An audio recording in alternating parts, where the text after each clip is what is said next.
Merci d'être très nombreux branchés sur Canal Congo Télévision pour vous informer. Bouclons son séjour à Paris, capitale de la France. Le président de la République, Félix-Antoine Tshisekedi, a échangé avec les Congolais de la diaspora française plusieurs questions liées à la sécurité, économie, diplomatie et des questions parlementaires ont été évoquées.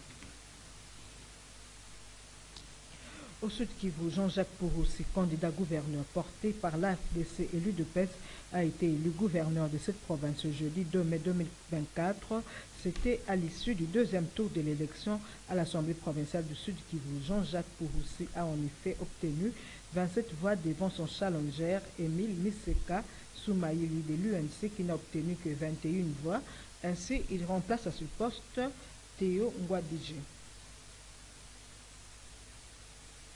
La ministre déléguée au ministère des Affaires sociales chargée des personnes vivant avec handicap et autres personnes vulnérables, Irène Essambo, s'est rendue dans le district de la Tchangou, dans la salle paroissiale Saint-Marc de Kingasani pour échanger avec les personnes vivant avec handicap et autres personnes vulnérables de cette contrée. Occasion pour elle de présenter les acquis, innovations et réformes apportées dans la promotion et protection des droits des personnes invalides. Autres détails avec Gisèle Toko. Alors, nous, on a dit ça, et l'on dit que la personne avec handicap. Aux allures d'une séance de rédévabilité après 5 ans d'exercice en tant que ministre, la patronne des personnes handicapées a dans son allocution présenté les acquis, innovations et réformes apportées dans la promotion et protection des droits des personnes vivant avec handicap en RDC et autres personnes vulnérables. Comme premier acquis, c'est la loi organique numéro 22/003 du 3 mai 2022 portant protection et promotion des droits de la personne avec handicap. Aussi, la mise en place de l'administration mieux secrétariat général des personnes avec handicap qui a facilité aujourd'hui le recrutement de plus de 4000 personnes avec comme majorité des personnes avec handicap qui seront agents et cadres de cette administration. À ces deux premiers acquis fondamentaux, il fallait ajouter les mesures d'application de la loi organique à travers 4 décrets qui ont été signés par le Premier ministre Jean-Michel Samalou Kondé. Il s'agit du décret numéro 24/22 du 7 mars 2024 fixant les modalités d'application de la représentation des personnes avec handicap dans les institutions en République démocratique du Congo qui fixe pour la toute première fois le taux d'employabilité à 5% dans les institutions publiques et de 3% des institutions privées. Le décret numéro 24/26 du 25 mars 2024 fixant les modalités pratiques d'accessibilité des personnes avec handicap aux infrastructures, aides et autres services sociaux de base. Le décret accordant les faveurs aux organismes du droit privé qui vont investir dans les secteurs de l'handicap. Et enfin, le décret numéro 24/27 du 25 mars 2024 portant organisation et fonctionnement d'un établissement public dénommé Fonds national d'appui à l'autonomisation et à l'accessibilité des personnes avec handicap en RDC, FONAPVH. Après restitution sous le bien fondé de ces textes de loi et projets, la ministre Irène Essambo s'est livrée à une séance de questions et réponses avec l'assistance. Question de dissiper les zones d'ombre, mais aussi répondre à d'autres préoccupations. Alors nous avons choisi de venir ici pour rencontrer nos frères et sœurs, personnes avec handicap de la Tchangou, qui se posent beaucoup de questions pour dire pourquoi notre ministre ne vient pas ici, pourquoi il ne vient pas nous informer sur le contenu de la loi et surtout les différentes mesures d'application de cette loi qui donnent la force même à la question de la promotion et de l'inclusion des personnes avec handicap dans notre pays. Nous les avons rencontrés dans cette salle et là nous n'avons été que dans quelques communes des districts de Tchangou parce que nous voulons que la personne avec handicap ici à Kinshasa d'abord puisse être informée de là où il est. Nous ne voulons pas que demain on ne puisse pas respecter tout ce qu'il y a comme mesure au motif que les personnes avec handicap n'étaient pas informées. Nous voulons les informer en premier lieu parce que ce sont elles le premier bénéficiaire de toutes ces mesures d'application de cette loi organique. Mais aussi, nous voulons éveiller leur conscience sur le fait qu'aujourd'hui, avec le président Félix-Antoine Tshisekedi Tshilombo, chef de l'État, les personnes avec handicap ont des droits qui sont reconnus dans la loi. Elles peuvent le brandir chaque fois qu'il y a violation de ces droits, et elles auront gain de cause, que ce soit devant les tribunaux, que ce soit devant des autres instances par rapport à leurs besoins. Et nous sommes heureuses d'avoir eu ces dialogues. C'est vraiment un dialogue interactif avec les personnes avec handicap, toutes catégories confondues, et nous sommes très contentes pour ça.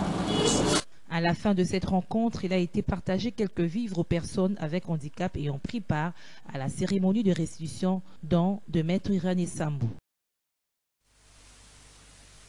Le président du parti politique Congo Uni, Congo Fort et candidat aux récentes élections sénatoriales, Jean Béa dénonce la corruption dont il a été victime à cette élection couplée à celle des gouverneurs dans la province du Kasaï central. Il a dit au cours du magazine Rendez-vous des auditeurs sur la RALIC ce jeudi. Il a par la même occasion annoncé la proposition d'un projet de loi dénommé Zéro salaire pour les parlementaires afin de décourager cette pratique. C'est un commentaire de Bonheur Zinga. Il y a bel et bien eu corruption lors de l'élection des sénateurs et des gouverneurs tenue le 29 avril dernier à travers la République. Invité du magazine Rendez-vous des auditeurs Siralik, l'une des victimes, Jean-Marie Béa, président du parti politique Congo Uni Congo Fort et candidat sénateur au Kasaï central, déclare avoir été approché pour verser un pot de vin. Les élections telles que se sont présentées, les élections sénatoriales, à différents endroits, tous les candidats cessent de dire par rapport à la corruption avérée qu'on a vue, qu'on a constatée par rapport à ces élections. Moi-même, j'ai été victime des propositions de corruption et même d'autres candidats aussi.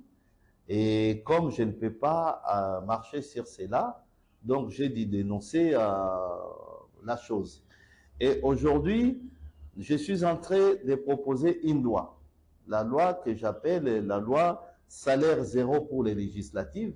C'est-à-dire que les candidats députés, nous proposons pour 2028, les élections de 2028, et même dans les futures, que les candidats députés et les candidats aux législatives, une fois élus, que ce soit sénatorial et autres, ne puissent pas percevoir un salaire, mais qu'ils puissent juste avoir les indemnités de leurs fonctions.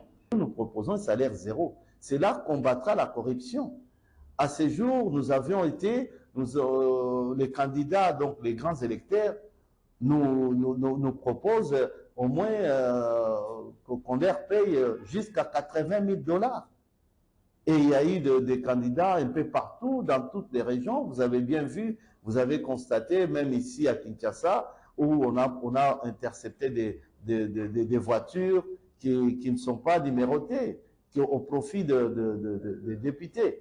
Donc cette corruption gangrène vraiment notre classe politique. Et une fois que les corrupteurs et les corrompus sont au pouvoir, que peut attendre les peuples? Pour stopper net cette pratique illicite, Jean-Marie Béa promet d'initier une proposition de loi pour supprimer les émoluments des parlementaires, dites zéro salaire. Et puis l'honorable John Efambe, élu de la Lukunga, a effectué une visite d'inspection sur l'avenue Nguma pour se rendre compte de l'état d'évolution des travaux de réhabilitation. À l'issue de cette visite, John Efambe promet la célérité dans l'exécution de ces travaux afin de permettre à ceux qui empruntent ce tronçon de vaquer librement à leurs occupations. Maxime Macabou nous en parle.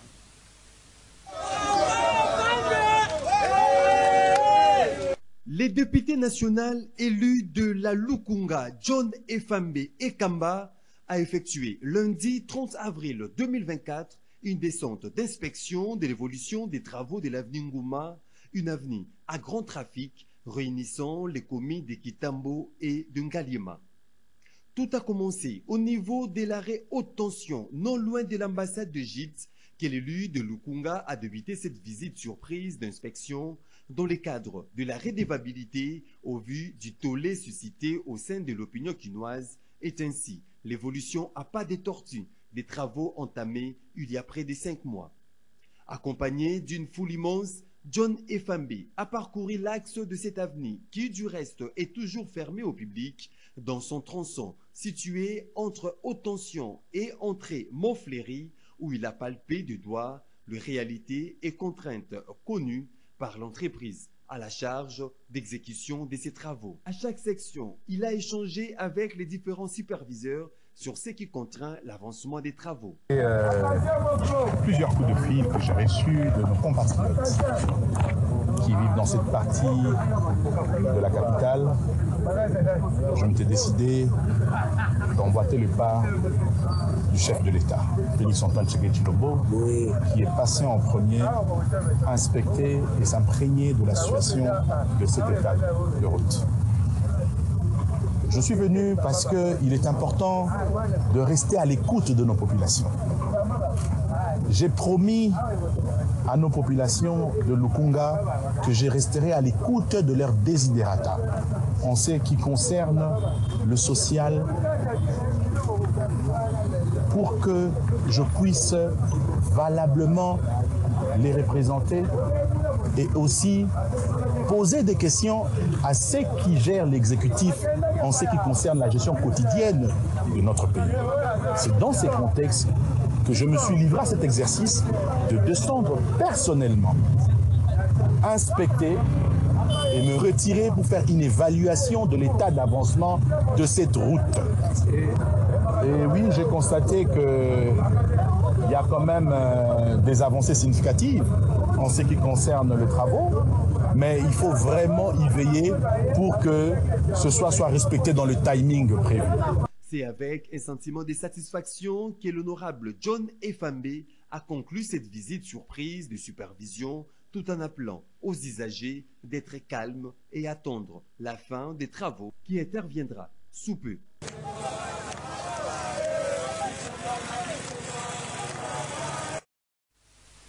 Le candidat malheureux au poste de gouverneur de la ville de Kinshasa, Hubert Mamba, a organisé un point de presse à Kinshasa où il a passé en revue le déroulement du scrutin du gouverneur et vice-gouverneur de Kinshasa. Celui-ci ne baisse pas les bras malgré son échec car dit-il qu'il a perdu le combat mais pas la guerre. Suivez. Le candidat malheureux au gouvernorat de la ville-province de Kinshasa, Hubert Mamba, a au cours d'un point de presse organisé ce 1er avril passé en revue le déroulement du scrutin relatif à l'élection du gouverneur et vice-gouverneur de Kinshasa. Occasion pour lui de remercier les députés provinciaux de l'attention particulière lui accordée lors de la présentation de son programme. Vous savez, une élection, surtout une élection indirecte, pour le gouverneur, c'est une compétition. C'est une compétition qui est basée d'abord sur le profil des candidats et ensuite sur les programmes que ces candidats vont présenter. Donc les 31 candidats que nous étions, nous avons, certains d'entre nous, parce que ce n'est pas tout le monde qui était passé à l'Assemblée provinciale, on a présenté nos programmes au niveau de l'Assemblée provinciale. Je me souviens quand j'étais en train de présenter le mien, les députés provinciaux, je pouvais lire sur leur visage, ils étaient emballés, ils étaient émerveillés par la qualité de ces programmes, par la qualité du travail qui a été fait. Donc c'était un programme réfléchi. Il y en a même certains qui m'ont envoyé le message de félicitations. Mais vous savez, c'est une compétition. Les députés ont fait leur choix sur le candidat qui avait le meilleur programme que les 30 autres. Aujourd'hui, nous avons un gouverneur élu, au nom de M. Daniel Bumba, que je tiens ici à féliciter pour son élection à la tête de cette ville-province de Kinshasa, et à l'encourager de ne ménager aucun effort pour répondre, n'est-ce pas, aux préoccupations des Kinoises et des Kinois. On a besoin de vous rappeler les difficultés auxquelles nous sommes tous confrontés au quotidien. Donc les défis à relever, il est énorme. Donc je lui souhaite beaucoup de courage, lui et son colistier, et que nous sommes là pour l'accompagner, pour le soutenir dans nos prières, avec nos idées, avec l'expérience, l'expertise que nous avons, parce que nous sommes tous des Kinois. Les programmes sur lesquels il a été élu et les programmes que moi je présentais, ce ne sont pas des programmes antagoniques. Non, nous avons tous la même vision, nous avons tous la même préoccupation, celle d'améliorer le cadre de vie et les conditions sociales des Kinoises et des Kinois. Donc, s'il y a des points, des idées que j'ai pu proposer dans mon programme qu'il trouve, n'est-ce pas, intéressants, eh bien, ce programme est là, nous sommes là. Il peut l'intégrer dans son programme définitif qu'il va présenter à l'Assemblée provinciale pour son investiture. Donc, beaucoup de courage à lui. Nous sommes là, nous aimons cette ville. Nous allons continuer à travailler dur pour le bien-être des Kinois. Comme vous le savez, servir sa ville, servir son pays, ce n'est pas seulement au niveau du gouvernorat, mais nous pouvons toujours servir de plusieurs manières, à plusieurs niveaux. Hubert Mamba, cet homme politique plein d'ambition, ne baisse pas les bras, car estime-t-il qu'il a perdu la bataille et non la guerre. Ceci pour dire que d'autres opportunités lui seront offertes. Des réactions continuent de tomber après le report de l'élection du bureau définitif de l'Assemblée nationale. Interrogé à ce sujet, Prince Pengue de la Mouka déplore le fait que tout est bloqué au pays. Il est au téléphone de Maxime Makapo. Comment peut-on vivre sans gouvernement, sans assemblée, sans sénat et personne ne s'en émeut? À maintenir les ministres dans une forme d'expédition d'affaires courantes. Mais en réalité, selon la Constitution, ces ministres-là sont là de manière illégitime et illégale. Et ces ministres-là continuent d'agir et à prendre des décisions extrêmement graves, alors qu'ils n'ont plus la légalité. Nous sommes dans une situation d'ingouvernabilité, dans une situation de confusion administrative qui fait que, bon, aujourd'hui, chacun fait ce qu'il veut, là où il veut, comme il veut. C'est que les membres de l'Union sacrée puissent avoir la conscience que dans un pays comme celui-ci, avec tous ces défis et toutes ces priorités, on ne peut pas faire un mois sans gouvernement. Or, que c'est similaire que d'élections il y a 4 mois, et jusqu'à aujourd'hui, il n'y a absolument rien, malheureusement. Donc, il faut que le peuple se mette debout et pour mettre ces gens dehors une fois pour toutes. Rendons au Nord Kivu, le vice-gouverneur de cette province, Roni Ekoukalou Popo, représentant le gouverneur, le général-major Peter Sirimwani, a rendu hommage aux travailleurs congolais en général et nord-kivusiens en particulier, qui, malgré la guerre, se battent nuit et jour pour contribuer au développement socio-économique de cette province. Alors, à mon tour, en tant qu'autorité politico-administrative, suivant par là l'exemple du chef de l'État et du gouvernement national, je me suis résolu à encourager mon peuple, la population du Nord Kivu, à travailler davantage. Il n'y a rien pour rien. Et c'est toujours en travaillant qu'on arrive à quelque chose. La guerre n'est pas une fatalité.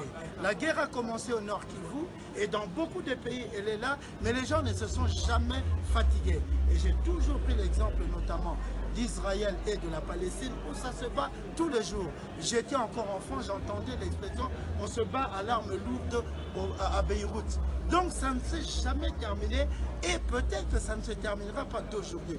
Mais ces gens-là se sont toujours battus et ont toujours été encouragés à se battre. Et c'est ce que j'ai fait et je fais et je ferai toujours pour la population du Nord Kivu et la République démocratique du Congo partant que nous devons battre. Nous devons prendre beaucoup de courage.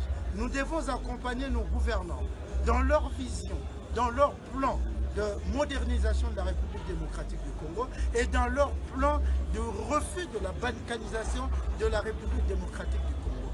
En cela, le chef de l'État, le gouvernement ont mis en place beaucoup de systèmes, beaucoup de mesures pour enrayer cette guerre, pour lutter contre tous les fossoyeurs de troubles ici au Nord Kivu et nous devons les accompagner. Si nous-mêmes, enfants du Nord Kivu, nous ne parvenons pas à les accompagner, alors qui viendra se battre pour nous? Donc voilà, en bref, le mot de l'autorité que je suis, c'est encourager les enfants du Nord Kivu à travailler, les travailleurs à se battre pour les militaires et chacun dans son domaine se battre pour que le Nord Kivu puisse hisser à un certain niveau et concourir au développement de la République démocratique du Congo. Et puis cette proposition venant de Kassindi au Nord Kivu, de la part du chef du centre scolaire Kassindi, Jean-Pierre Kombi propose au ministre de l'Enseignement de valoriser les cours de l'éducation civique et politique en revoyant les heures et la pondération pour permettre aux élèves d'avoir non seulement une connaissance sur le pays, mais aussi de cultiver l'esprit patriotique. Ceci pour éviter aux jeunes de l'Est de la RDC d'adhérer aux groupes armés. Suivez-le au micro de notre correspondant Joël Kama. La contribution de l'enseignant, c'est dans l'éducation que nous faisons. Les enfants que vous nous amenez dans les écoles, n'est-ce pas? Nous essayons de leur montrer la valeur de la sécurité. Nous les enseignons l'histoire de notre pays pour que les enfants prennent conscience, qu'ils savent déjà qu'à partir de l'enfance que nous sommes envahis et que nous devons protéger notre pays. Alors à partir de bas âge, que les enfants puissent avoir déjà l'idée de se défendre. Et quand tous les enfants auront cette idée-là de se défendre, et quand tous les enfants seront prêts à se défendre, ça sera une très grande contribution que l'enseignant aura déjà fait pour le retour de la sécurité. Parce qu'aussi longtemps que les enfants, la population ne se prend encore pas à charge, alors la sécurité tardera toujours à venir chez nous. Nous allons demander à notre pays de revoir un peu les heures qu'on attribue à l'ESM, mais aussi revoir la pondération, parce que parfois les enfants dans notre pays ont beaucoup besoin des points que de la connaissance. À l'éducation civique et morale, on réserve seulement 10 points à la période et les enfants prennent ce cours-là à la légère. C'est pourquoi l'amour de la patrie semble tarder à cause de la légèreté que le gouvernement accorde en ce cours de l'ESM, mais aussi des cours comme la géographie, l'histoire. Il fallait que l'on change le programme pour n'enseigner que la géographie nationale et la géographie régionale. Comme ça, on peut voir quels sont les éléments avec les pays qui nous entourent, l'Ouganda, Tanzanie, le Kenya, intéressantes pour nos enfants, mais aussi cette petite histoire-là de notre pays à partir de la colonisation pour essayer de prendre, que nos enfants prennent un peu de conscience. Mais quand le programme est bourré de la géographie internationale, bon, parfois, ça dérange la face. Une messe d'action de grâce a été organisée par le Père Petit Petit ce jeudi afin de rendre grâce à Dieu pour avoir permis la récupération de la concession située sur l'avenue Bokiki à Lemba Échangeur après la réinstallation par le huissier de justice pour avoir gagné le procès. Alors, à mon tour, en tant qu'autorité politico-administrative, c'est envie tout d'abord de remercier l'Éternel Dieu qui a permis la récupération de sa concession sur l'avenue Bokiki à Lemba Échangeur que les pères Petit Petit de l'Église catholique et la Fondation Don Petit Petit a organisé ces cultes d'action de grâce. Comme nous venons d'être réinstallés par la justice, par le huissier de justice dans notre terrain pour avoir gagné la République de la conservation sur RCA 5312 4248 coulé à ce jour à fois de choses jugées, nous avons dit que nous avons envisagé une messe d'action de grâce pour remercier d'abord Dieu qui est le maître des temps et des circonstances et aussi remercier le président de la République parce que c'est lui qui est presque l'initiateur principal d'état de droit. Occasion pour les pères Petit Petit de lancer un appel à la lutte contre les trafics d'influence. Il y a des secrétaires qui marchent même contre la décision 53 12 42 78. Alors la loi est dite au nom du président chef de l'État. Donc je crois qu'il est grand temps maintenant, comme le président a donné une leçon pédagogique, chacun dans son secteur, même le procureur de la République, parce qu'il y en a encore des procureurs qui sont acquis de morceaux de terrain, qui viennent des fois en civil avec des milices. Sur ce site était érigé les collèges Don Petit Petit. Sa récupération fait la joie des élèves. En tout cas, nous sommes heureux. Le collège Don Petit est heureux. Tous les élèves sont heureux vu qu'on a récupéré ce qui nous appartenait. Ce qu'on nous avait pris par des gens maison, on l'a récupéré. Nous sommes vraiment heureux. Nous remercions l'Éternel. Nous remercions l'État, les gens qui ont fait qu'on puisse avoir, les gens qui nous ont rendu justice en fait. Nous leur remercions totalement.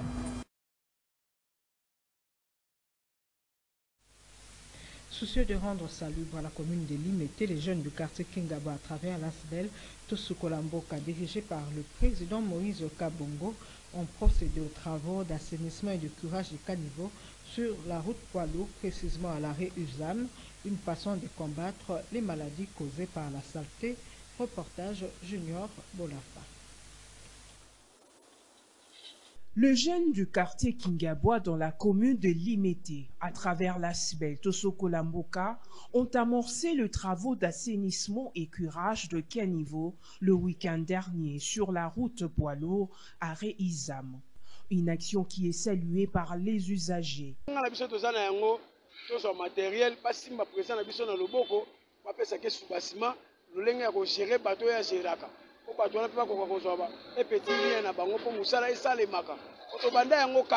Le président de l'ASBEL Tosoko Lamboka, Moïse Kabongo, revient sur les conséquences liées à l'insalubrité dans leur environnement le plus proche. Occasion pour lui de solliciter l'appui des autorités.